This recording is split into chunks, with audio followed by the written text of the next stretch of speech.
તમે વ્યક્તિગત આપો, રાજી થાય, એ તમારા સામેનું ચિત્ર છે.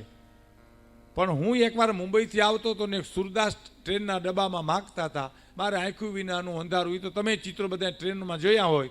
મારે આંખું વિનાનું અંધારું. એમાં એક પાટીએ એક માણસ સૂતેલો અને દસિયાનું ચલણ હતું તેજી. એટલે તરત જ એને વિચાર થયો ને, સુરદાસનો અવાજ સાંભળ્યો ને એટલે ખિસ્સામાંથી દસિયું કાઢી અને ઉપર પાટીએથી આમ સુરદાસ તો દૂર હતો એટલે વચ્ચેના માણસને કીધું કે આ દસિયું સુરદાસને દઈ દો ને. એટલે જેવું દસિયું લઈ અને સુરદાસના હાથમાં દીધું એટલે સુરદાસે દુઆ દીધી, આશીર્વાદ આપ્યો, ભગવાન તમારું સારું કરશે. ત્યાં એક માણસે કોમેન્ટ કરી કે કોનું દસિયું કોને દીધું, સુરદાસે કોને દુઆ દીધી. સુરદાસ સાંભળી ગયો. સુરદાસ એટલું બોલ્યો પાછો વળીને કે હું આંધળો છું, મારી દુઆ આંધળી નથી. એ તો દસિયાવાળાને ગોતી જ લેશે.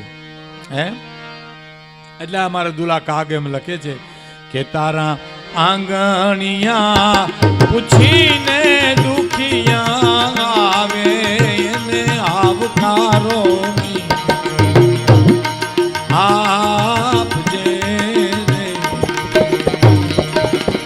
એ જ તારા દિવસો એ પૂછીને ગરીબો આવે એને આવકારો આપજે રે. એને આવકારો મીઠો આપજે.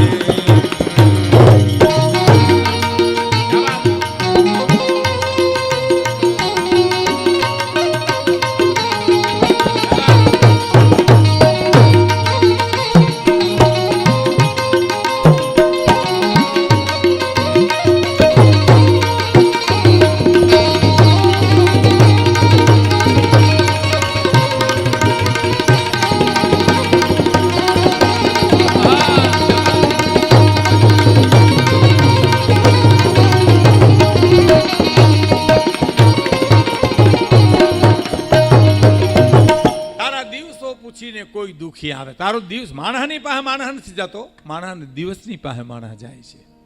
હા, કંઈક હોય તો થાય ને, કંઈક હોય તો આવે ને માણસ.